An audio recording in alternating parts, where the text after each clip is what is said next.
রবিবারে সবাইকে জানাই খ্রিস্টীয় প্রীতি ও শুভেচ্ছা। আজকের এই প্রভুর দিনে পবিত্র শাস্ত্র থেকে যে বাণী পাঠগুলো আমরা শুনলাম, সেই বাণী পাঠগুলো নিয়ে আমরা যদি একটু ধ্যান করতে চেষ্টা করি, একটু বুঝতে চেষ্টা করি, তাহলে দেখতে পাবো যে প্রবক্তা ইশায়ার গ্রন্থ হতে আজকে প্রথম পাঠ। প্রবক্তা ইশায়া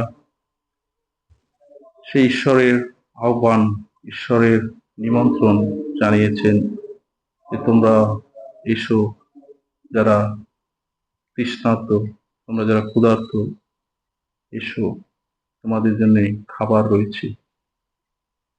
ঈশ্বর আমাদের দেহ মন আত্মার যত্ন নেন। তিনি আমাদের সত্যিকারের ক্ষুধা নিবারণ করে থাকেন। পবিত্র মঙ্গল সমাচারে আমরা অনেক জায়গায় যিশুর সেই কথাগুলো শুনতে পাই। প্রভু যিশু বলছেন, আমি সেই জীবন রুটি, যে আমাকে আস্বাদন করবে সে অন্তরে শান্তি ও আনন্দ লাভ করবে। আজকের মঙ্গল সমাচারে আমরা শুনতে পাই যে প্রভু যিশু কিভাবে সে কয়েকটি রুটি এবং মাছ দিয়ে হাজার হাজার মানুষের ক্ষুধা নিবারণ করলেন। কিন্তু এই ক্ষুধা নিবারণ করতে গিয়ে প্রভু যিশু নিজেই ঈশ্বরকে ধন্যবাদ দিলেন, ঈশ্বরের আশীর্বাদ শক্তি যাচনা করলেন। প্রিয়জনেরা, আমরা যখন প্রভুর শেখানো প্রার্থনা, যিশু যে প্রার্থনা শিখিয়েছেন, সেই প্রার্থনার একটি অংশে আমি আপনি বলি, আমাদের দৈনিক অন্ন অর্থ আমাদিগকে দাও। অর্থাৎ প্রভু যিশুর কাছে আমরা সেই প্রয়োজনীয় খাদ্যের জন্য যাচনা করি। প্রিয়জনেরা, আমাদের মৌলিক মানবিক চাহিদা পূরণের জন্য আমরা পরিশ্রম করি এই পৃথিবীতে, বেঁচে থাকতে চাই।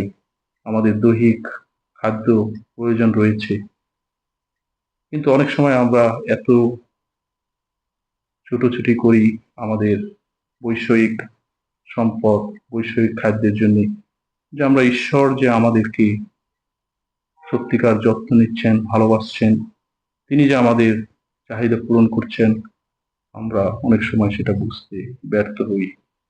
তাই তো আমরা অনেক সময় বৈষয়িক সম্পদকে গুরুত্ব দিই, বৈষয়িক সবকিছু নিয়ে অনেক সময় আমরা ডুবে থাকি, কিন্তু এগুলো সাময়িক। দেখা যায় যে ক্ষণস্থায়ী এই বৈষয়িক সম্পদ আমাদেরকে পরিপূর্ণ আনন্দ এবং শান্তি দিতে পারে না। তাই আজকের সামসঙ্গীত যে ধ্রুবতে যে বিষয়টি বলা হয়েছে, প্রভু তোমার উদার দানে তৃপ্ত হয় আমাদের অন্তর।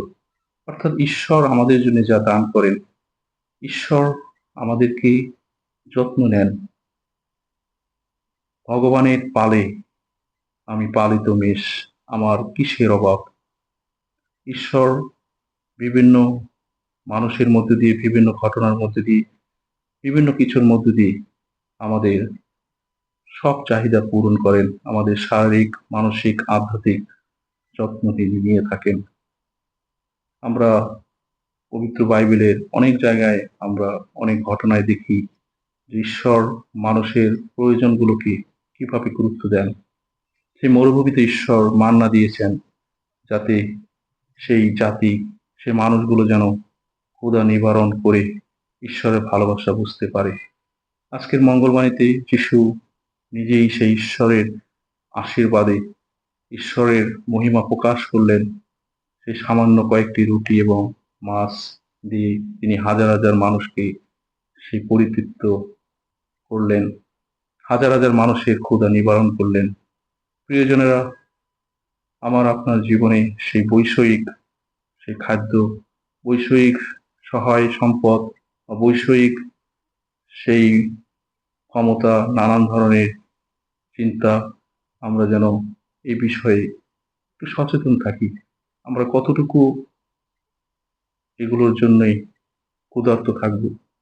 কিন্তু আমরা যদি ভাবি, আমরা যদি চিন্তা করি, প্রকৃতভাবে ঈশ্বর আমাদের সকল চাহিদা পূরণ করে থাকেন।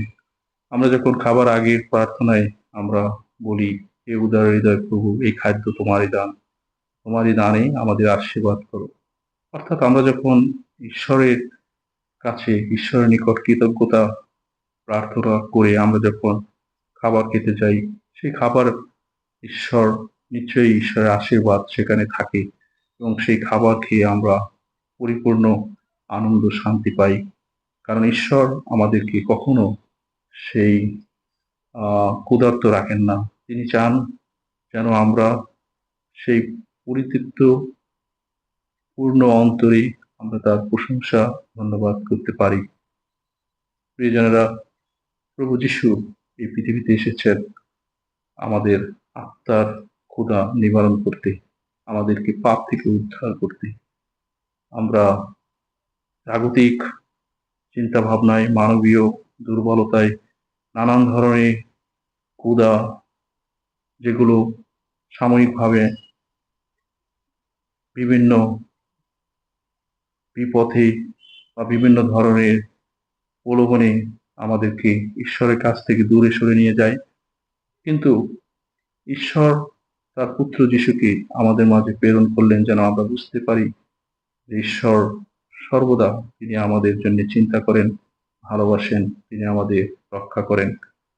তাই আজকের এই সাধারণকালের 18তম রবিবারে আমরা পবিত্র শাস্ত্রবাণী গুলো থেকে যে শিক্ষা বা বাণী ঈশ্বর আমাদের জন্য রাখেন, তা হলো আমরা যেন ঈশ্বরকে ধন্যবাদ দিই সবকিছুর জন্য।